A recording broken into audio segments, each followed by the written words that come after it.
If you have said to yourself, I should write that, or if someone has said to you, you should write that, then I'm talking to you because you need to write. And that's why you're tuned in to Why Write.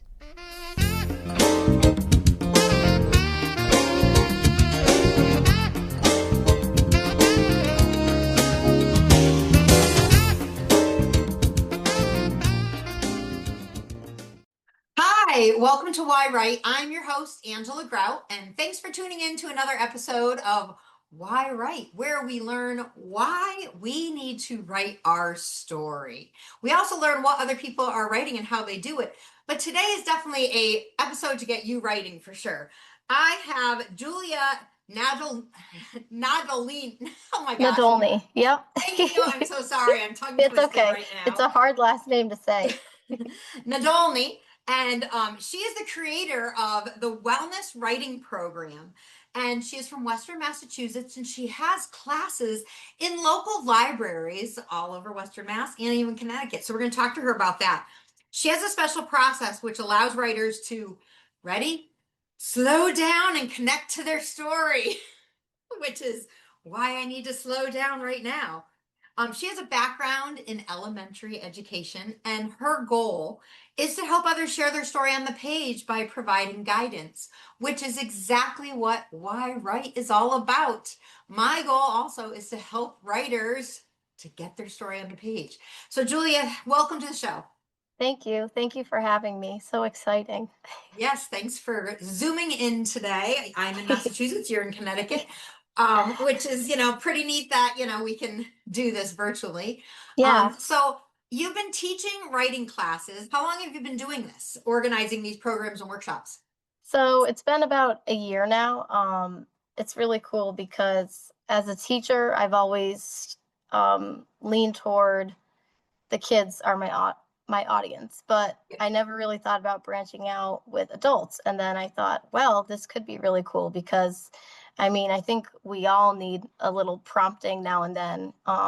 And I'm someone that helps to just get out of the house, connect with people. Yeah. So my goal was about creating that environment. Yeah. Which I mean, is Mhm. I think it's so important for writers to be present in person Mhm. with other writers and with writing coaches such as yourself, because writing is such a lonely, isolated job. And we get lost in our heads, but at the same time, it's a normal thing. So when we're with other writers, seeing them get lost in their head, Mhm. it helps.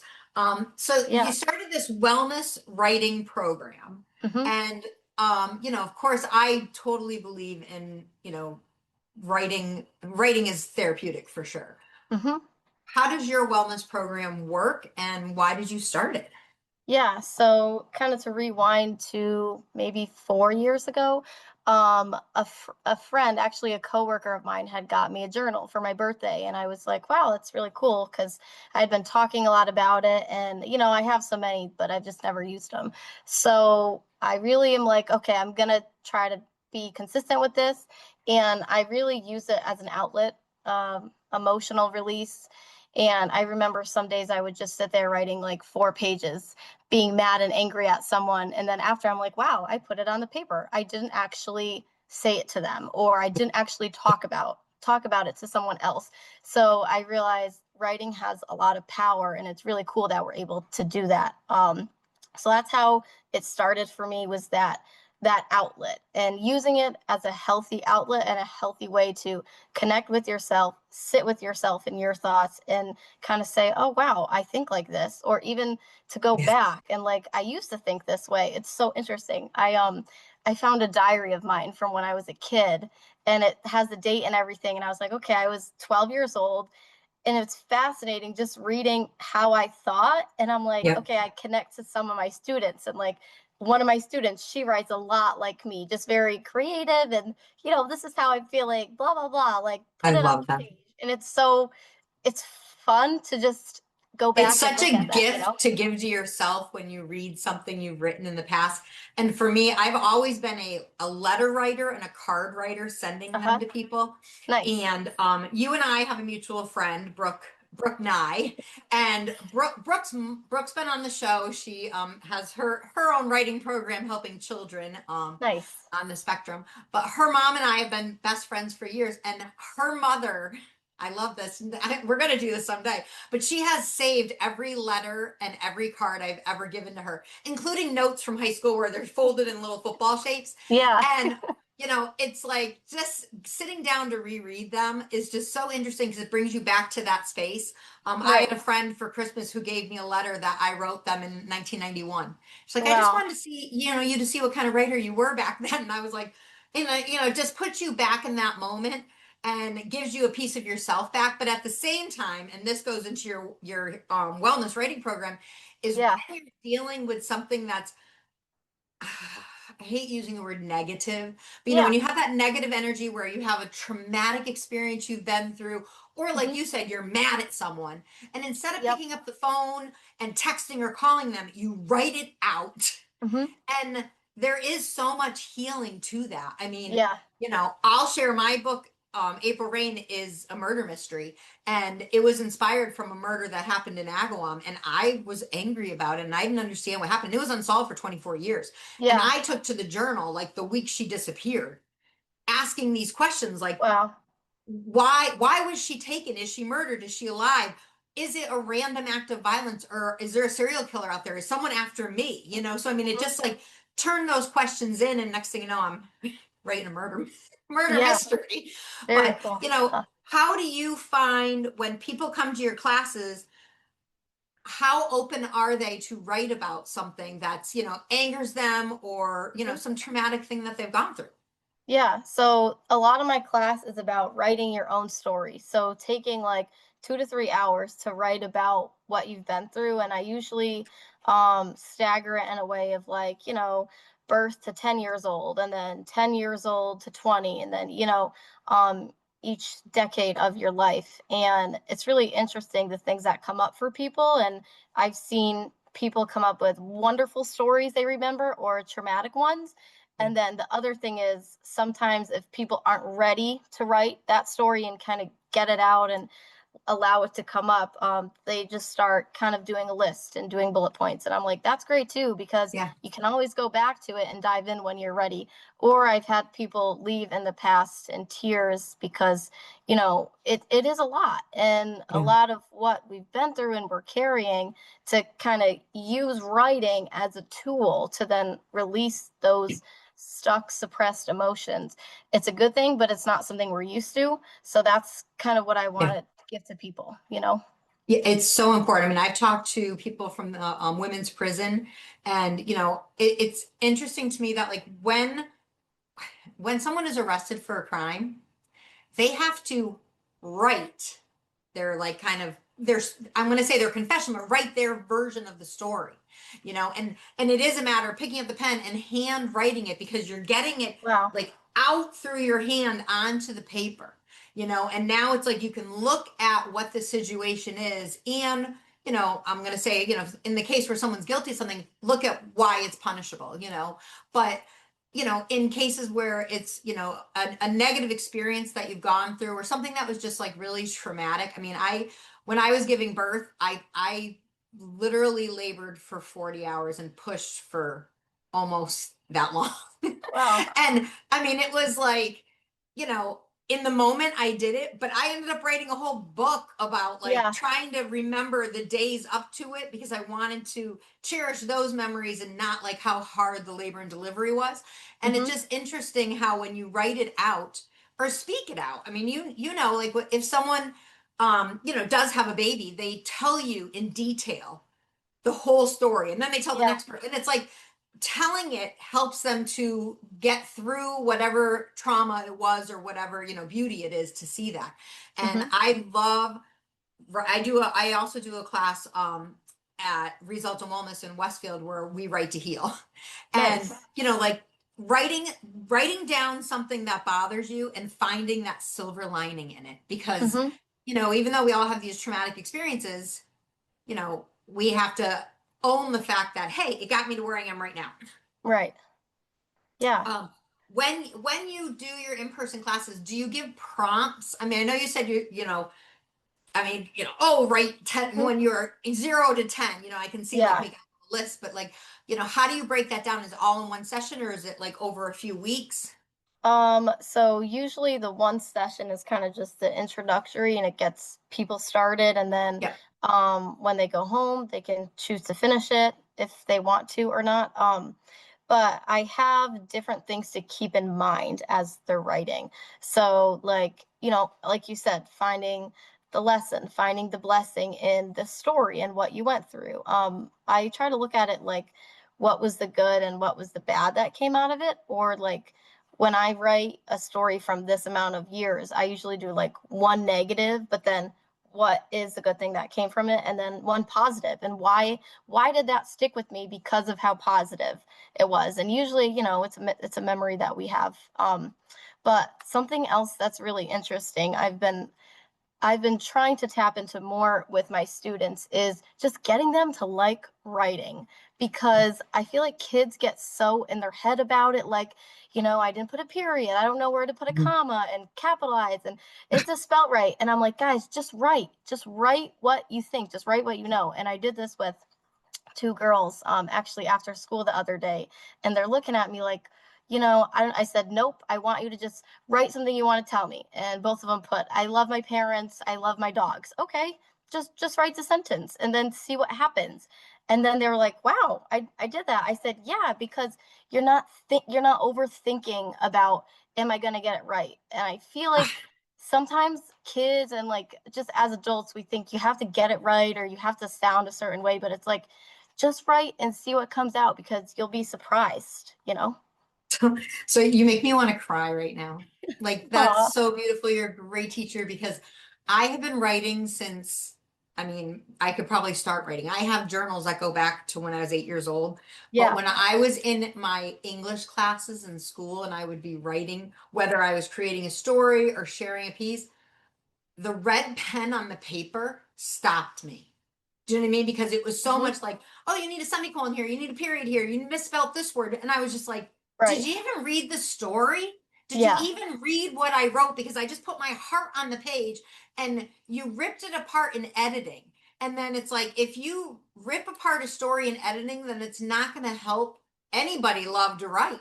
So Right. what you're doing, oh God, Julia, I wish you were my teacher back then, but Aw. I hope more teachers do that because it's so important. And I know, like, Hmm. you're doing classes at the library, and it's very important for this audience right now to hear no matter where you are in the country, in the world, go to your local library. They have writing classes, and they're Hmm. is your class free?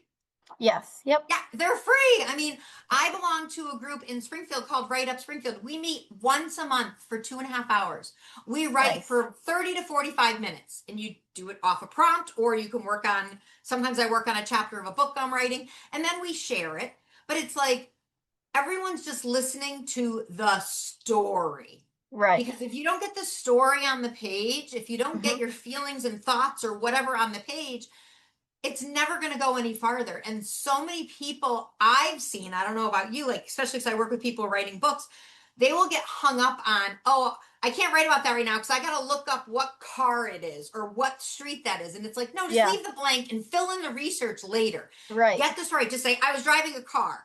And then, when I do stuff like that, I'll put a little R and I circle it, meaning I need to Hmm. research something for that piece. Oh, But it's like, cool. get the story down and Yeah. then work out the details, flesh it out, and then worry about the grammar and the editing and Right. that. Because usually you'll forget. Like a lot of times at night, I feel like I will get good, like deep thoughts that I can go back to. So I'll just write it down if I wake up, or I'll put it on my notebook. So actually, I got I got one last night. I woke up in the middle of the night and I was really thinking about, okay, what do I want to talk about in terms of writing and how it's helped me? I'm like, oh, it's an outlet, a resource, and a tool. And I had to keep repeating it in my head. I'm like, okay, I know I'm gonna forget this. Yeah, Yeah, outlet, resource, and tool. And like now I feel like I'm transitioning into more of a resource kind of, I yeah, guess, journey with it, and writing to like hold myself accountable, writing my goals out and checking to see, oh wow, I wrote that back then. Or like writing to go back and reread about something I learned. yeah. Because I don't do that enough. I mean, writing for me, I mean, I even have to write a to-do list every day. And people, Hmm. sometimes people are like, you still do that? I mean, because Yep. I've been doing it for Yep. like 30 years. And it's like, yeah, number one, if it's out of my head and on a paper, then I can relax because I know what I have to do. Otherwise, your head's like, what did I, what? Yep. I mean, it's like going to the grocery store and you have the list in your head, but then when Yeah. you're there, you're like, what did write it, Yep. you write it down. Right. And that is a tool and that is a resource for Yeah. sure. So it is just a matter of like words have so much power, and if you keep them Hmm. inside you, Hmm. it can hurt.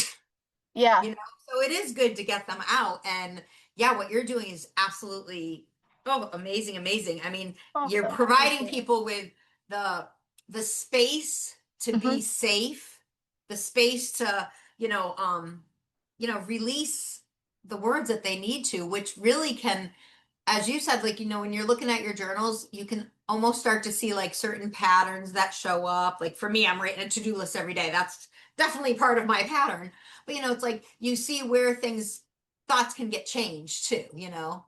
Um, and I love, there was a movie, oh, whatever, I can't think of it right now. Steve Martin was in it, but it was, like the young kids would yell at each other and they're like, they put me down. Well, you have to give them two ups now. Like, if they make Yeah. fun of them, instead of like always negative, you have to give two ups and, make two compliments. And it's so true because even in our writing and in our thought patterns, we can get stuck with, oh, it's a cold, miserable day out. Well, tell me two positive things about it. Well, I'm breathing and I woke up. I mean, even if it's Hmm. that simple. Or I get to Right. talk to Julia today about writing.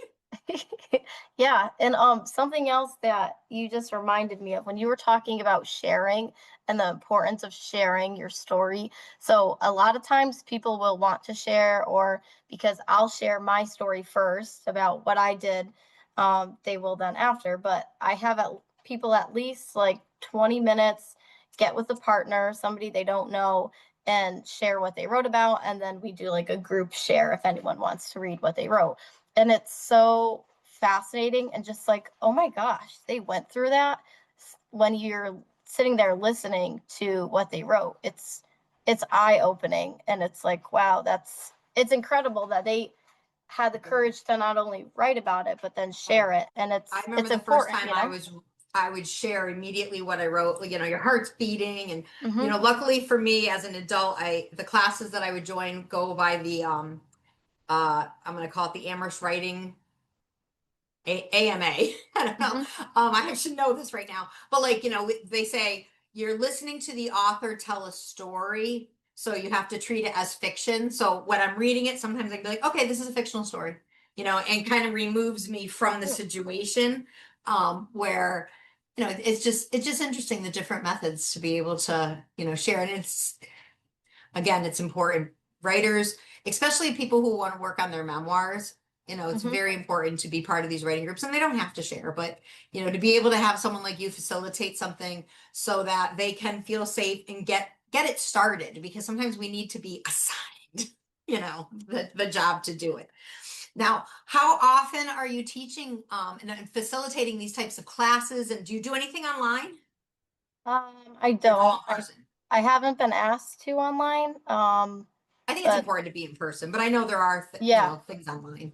Yeah, I feel like it all depends to what people ask for and the needs and wants of that time. But a lot of it is in person at the libraries. And it's funny too, because sometimes when I talk to different libraries, they'll usually say, "Oh, we already have like a monthly writers group." And it's like, that's awesome. So it's very prominent, like what you were saying. Even if it's not me, it's there, you Yeah, know. no, they're definitely there. And I mean, it's important for people to find these groups and to find, even different instructors, different coaches, whether you're going to work one-on-one with someone or, be in a group, because you learn different things, And I that, think, like what you were saying, it's about to like, what's the intention of the writing? Is it for yeah, emotional release? Are you writing a book? Do you want to make your story into a book? For me, it's a lot of like writing things like that I could create. So I also use it as a creative outlet. I used to tell people I can't draw, but I can write. me And it's too. it's it's so true. It's like I feel like with in terms of art and creativity, you kind of lean. one way or the other. And Yeah. I definitely am totally into writing. So I don't want to wrap up the show at all because I want to keep talking about this, but I do want people to know where they can get in touch with you to find out Mhm. like where you'll be facilitating a class, or if they want to reach out to you one-on-one, how can they do that? Yeah, so they could email me. My email is just first and last name at gmail.com. So Julia Nadolny at gmail.com. They could also look me up on Facebook, but I have one coming up in March if people wanted to just search my name. Writing class, I have one coming up in Well, March. I'll definitely put that in the links, but I do this Awesome. thing, and I know you've seen the show, that at the end of the show, I like to give the audience a writing prompt, but I'm thinking, we have the person who gives the prompts here. So do you think would you mind doing a, wellness writing Yeah. prompt for us? Because, this is the time where, my listening audience, you know the drill. When the show is over, set your alarm for, 5, 10 minutes. Hey, you've got an hour, great. But, 5 or 10 minutes, and just follow this prompt, get your pen on the page just to get it moving. And who knows, after a 10-minute alarm, you might want to keep going. So Hmm. I'm going to let Julia lead this, Yeah. and go ahead. So I just did a vision board workshop. I ran that, and I kind of want to keep that tone, especially since it's still January. So if Yeah. people want to write up 1, 2, or 3 goals that they have for the new year, but besides that, write down little steps that you can take to achieve them. And I would have these crazy goals like lose 10 or 15 pounds. And it's like, sure, but at the same time, how are you actually going to achieve them? So maybe it's exercising 1 day a week you start with, and you become consistent with more things slowly over time is what I've learned, like bringing your lunch once or twice a week to work and just building and doing those baby steps. So it's thinking about 1 to 3 goals for the new year, and then what are baby steps you can take to actually get there, instead of you just being like, oh, I wish I could do that, but it's too hard, and then Yes. never doing it. I love Like, that. I love yep. that. Yeah. Yeah. And So just thinking again, about that. it is a vision board, because I think a lot of people think vision board like, pictures, but words are Hmm. vision boards. So now Right. you've made 3 simple goals. I mean, maybe it's I want to write in my journal every night, and for, Hmm. I'm going to spend 2 minutes tonight, and next week I'm Right. going to up it to 5 minutes or something. So yeah. Right. Oh, thank you, thank you. Well, they can definitely I will put the link below that they can go to, and I'm gonna spell your last name. It's Julia, JuliaNadolny, right? Yep. At gmail.com. Perfect. And thank you for being a tool and a resource, and for giving us outlook on writing. I really Awesome. appreciate that you were a guest on the show today. Yay. Thank you so much for having me. This was awesome. Thank you very much. And I want to thank Studio 954 for allowing this podcast to be streamed all over Western Mass and Connecticut and wherever else it's going in the world. So please subscribe to the YouTube channel or wherever you're watching, if it's on Apple or Amazon. And like the show, share it, and make a comment, and go check out Julia and see what we can do. So again, thank you all for tuning in to yWrite. I'm your host, Angela Grout, and I will see you next time. Bye.